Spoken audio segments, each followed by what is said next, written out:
I'm your host of the most Welcome 23. You're joining me for Uninvited Chapter 7. You're still curious why Alex needs to know what happened the night of the murder, but for now, you'll have to accept not knowing. You're lucky he hired you back at all after you accused him of coming in onto you in your sleep. Right now, he just needs to know what was... You just need to know what was asked and find out what he wants from the shed. Picture albums. Where are the picture albums? You poke at the different boxes throughout the shed, item list in hand. So far, you've gathered a few family photos, a practically empty diary, and you pull at a box on the top shelf, causing it to fall forward. Crap.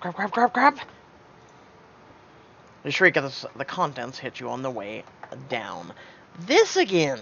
What is up with you hitting yourself with crap in the shed? Well, at least I found the photo albums. Groan as you gather the scattered photos. I have to put on my glasses here now. It's been a long day. You slowly stand, hands full, when you hear a low growl bellowing from behind you. You freeze, absolutely terrified of the dog.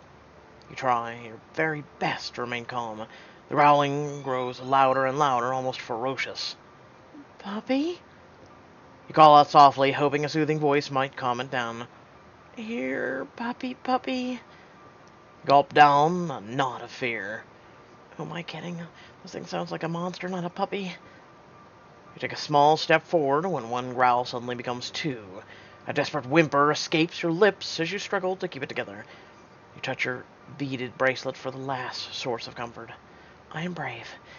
I am not afraid. You remember Bryce, always mocking you when it came to animals. Why are you so afraid of dogs? You think they're all gonna bite you? Don't be stupid. They only bite if you provoke them. No, you're an idiot. There's people who don't provoke dogs, and the dogs are either rabid or just, their owner was a piece of work, so no, they attack people. A bitter feeling swallows your heart as you remember his scornful words. If you'd known better, you wouldn't recognize Bryce was more dangerous than any wild dog. He never needed a reason to strike. The growling only gets closer and closer. If you're going to act, it has to be now.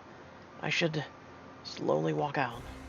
Doggy, where are you? You take 10 enough steps out of the shed, clicking your pin to use as a last-minute weapon. Suddenly, something massive knocks you down to the ground. You scream in agony as the hound's dagger-like teeth sink into your legs.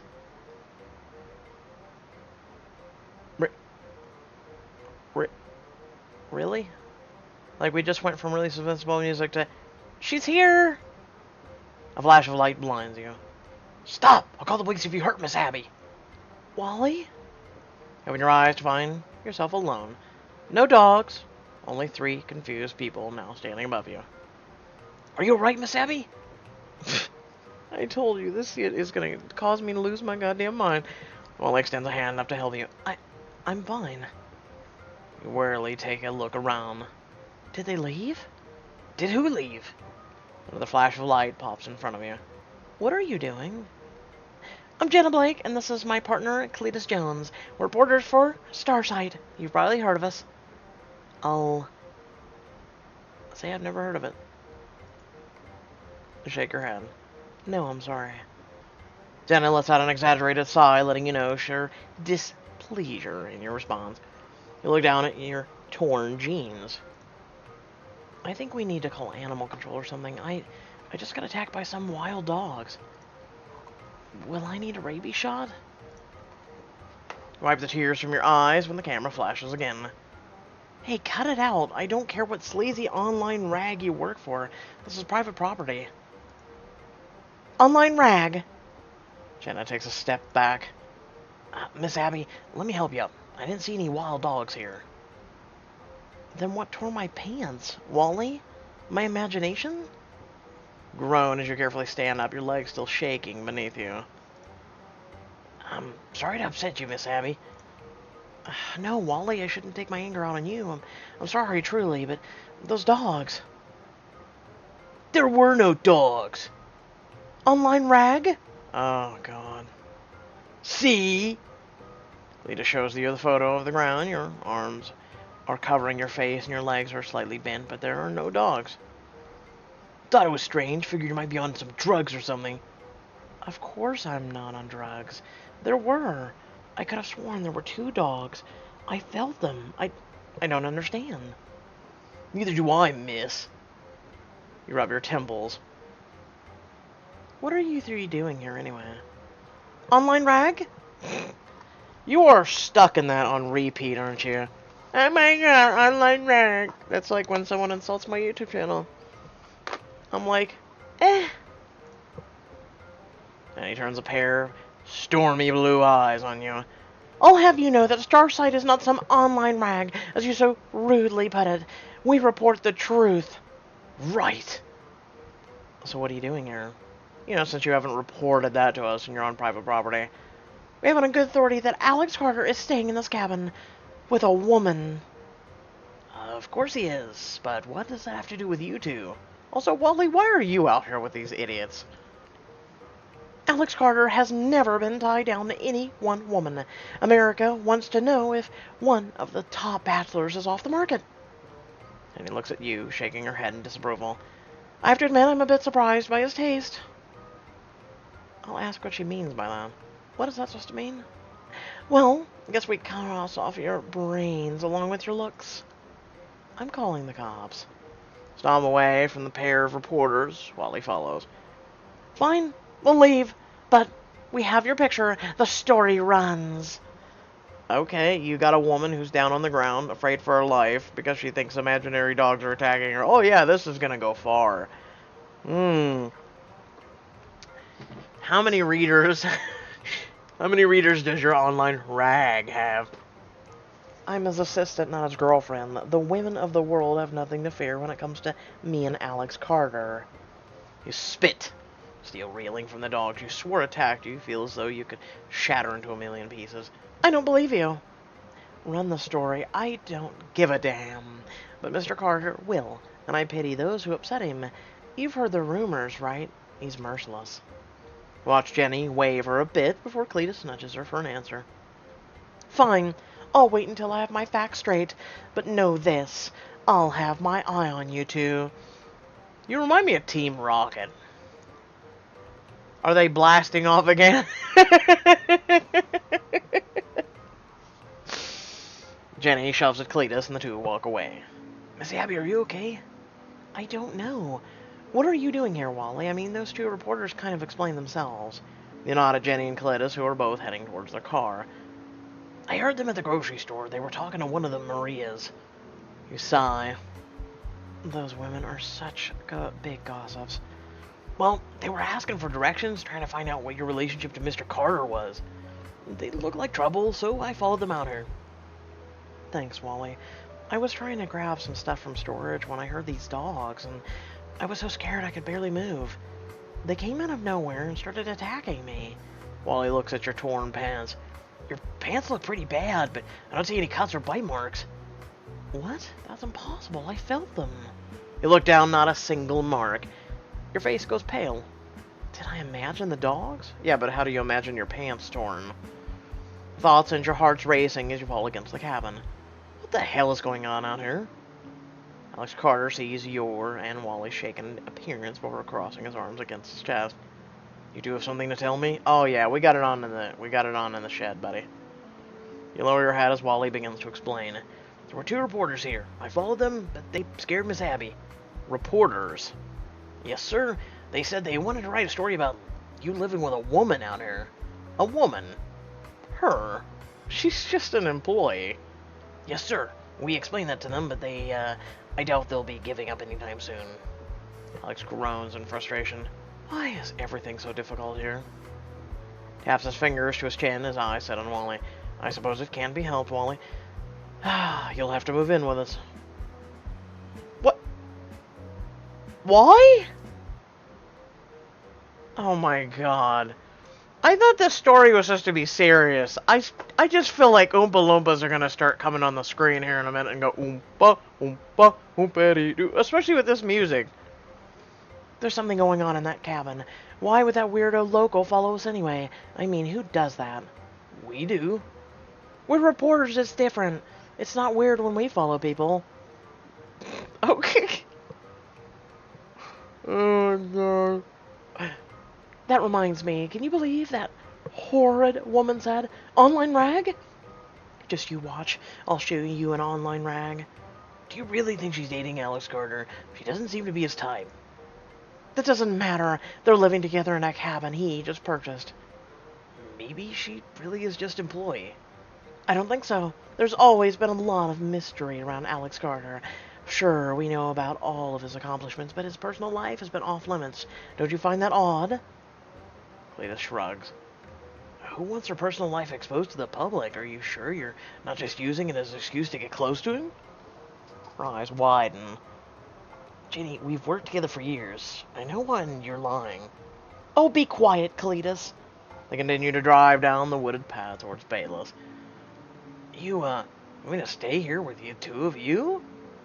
It'll make things much easier to have you here. You can help Miss Redding with her tasks when she goes into town. I guess welcome to help. The more people we have, the more we can get done. See? That's the spirit. You'd be doing me a favor, Wally. I can't have reporters spreading stories about some fabricated dalliance. Wally scratches the back of his head. Well, I need to tell Mother, but I'm sure it'd work out all right. Let me pick up some of my things and I'll come back. Sounds great. And don't worry, you'll be compensated for your time. Alex smiles as Wally leaves. You follow your boss inside. Why did you really hire him? Why do you look so frightened? I can't tell him about the dogs. He already thinks I'm crazy enough as it is. I'll say... I fell. I tripped in the shed and hit my arm a bit. Something must have caught my pants on the way down. Well, at least you didn't knock yourself out this time, but you should really be more careful in there. You nod. Thanks, Captain Obvious. Alright, well, why don't you go upstairs, have some matters to discuss with Wally when he gets back. Bite your bottom lip. Other than the chores around here, are you going to give me some real tasks to personally assist with? I'm only asking because I don't feel like I'm being very useful. Alex sighs. I could so be just... Oh, I could say something, but I'm not. You were hired at the insistence of my mother. You'll be given more tasks. I'm just making preparations. Preparations? It's best that you don't know for the time being. Having reporters show up was unexpected, but perhaps we'll use that to our advantage. We'll need help finding out the truth. The truth about what? Alex smirks. If a man wears a badge, do you think it makes him a good guy? No. I don't follow. Forget it. Just go upstairs. I want to talk to Wally alone. Understood? Yes, Mr. Carter. You head upstairs to the pink bedroom and check the bed sheet for bugs. You're relieved to find none. You slip in a bed with a book, trying to forget about the day. You read until late hours before finally drifting off to sleep. Why are you doing this? Don't you love me? It was a question Bryce had asked you time and time again. Every time the police became involved, he would guilt you into dropping the charges. This annoyed your sister to no end. If you decide to forgive him again, don't call me. You don't understand. You barely understood your obsession with Bryce yourself. No, I don't understand. I don't understand how you could forgive him or why you like living in utter chaos. How can you choose him over your family? Abby, get your ass over here. Listen, I have to go, but I'll call you, okay? Don't bother. Your eyes open wide, your cheeks stained with tears. How long has it been since you've seen your sister? After Bryce was gone, your family still didn't bother to reach out, the same old I told you so attitude you weren't prepared to cope with. You stare at the ceiling as a streak of moonlight pierces through your bedroom window. You touch the beads on your blessing bracelet, but no thoughts come to mind. You hear a light tapping on the window to your right. Your breath halts. I'll go see what it is. Slowly slide out of bed and creep over to the window, almost holding your breath. As you near the window, tapping stops. Nothing but the dark sky and swaying trees. You press your face to the glass as you peek down, searching for any sign of life, and that's when you hear it. A voice from behind you whispers your name. You spin around, but there's nothing there. Your fists tighten as you swallow the impending terror. You feel exposed as you notice the cold air against your skin. You run back into bed, pulling the covers up like a child. Should I run? Am I going crazy? First dog's now a voice in the dark. You begin reciting a prayer, even though you're not entirely sure how it goes, when the tapping on the window continues, even louder than before. You try to conjure a plausible explanation. Maybe it's bird. It flew away and now it's back. You hear the horrid voice whisper your name again. If I ignore it, it'll go away. Tap, tap, tap, tap, tap, tap. Squeeze your eyes shut. The voice calls your name over and over before it asks if you love him. At the sound of the familiar question, you open your eyes to see a dark figure standing next to your bed. You don't scream. You're too frightened. Instead, you let the horrifying whisper surround you. You can barely make out a face as your grip tightens around the sheets. Bryce? You choke back as a cry as something crashes against the window. You turn to see a crow flying outside, its black feathers camouflaged against the night sky. Your head darts back to the dark figure. It's gone. Your heart races as your eyes dart manically around the pink room. You're completely alone. You struggle to catch your breath, trying to rationalize what just happened. Was it a nightmare? You lay your head back down and close your eyes. It was just a dream. That's all. It was just a dream. You finally start to relax when a soft, familiar melody of the music box begins to play. Your eyes shoot open in terror. This is beyond a nightmare. Your heartbeat thuds in your ears as you jump out of bed and flip on the lights. There on the shelf sits the music box you put away days earlier. Without hesitation, you rush out of the pink room and into the hallway, bumping into a thin chest. Miss Abby, are you okay? Wally, what are you doing up here? You look around the hallway, your eyes wild. Mr. Carter wanted me to stay here because of the reporters, remember? Are you okay?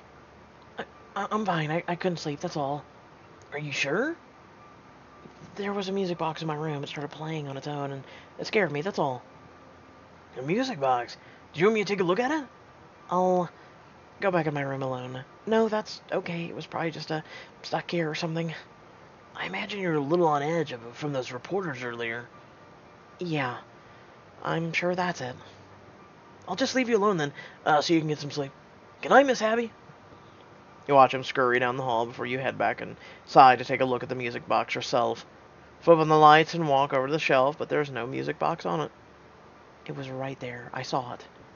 You look around from all the angles as if it make it magically appear. No, this can't be. I'm not crazy. I'm not. Still, you can't ignore what's been happening. You need some sort of guidance. Out of options, you pull out your phone and begin to type. I need your help. Well, with that being said, I hope y'all did enjoy the video. Feel free to like, comment, share, subscribe. Head on down in the description below. There's links to social media, our Discord, and a few links to support me and my content. Until next time, stay well, stay awesome, and thank you all for watching. Peace.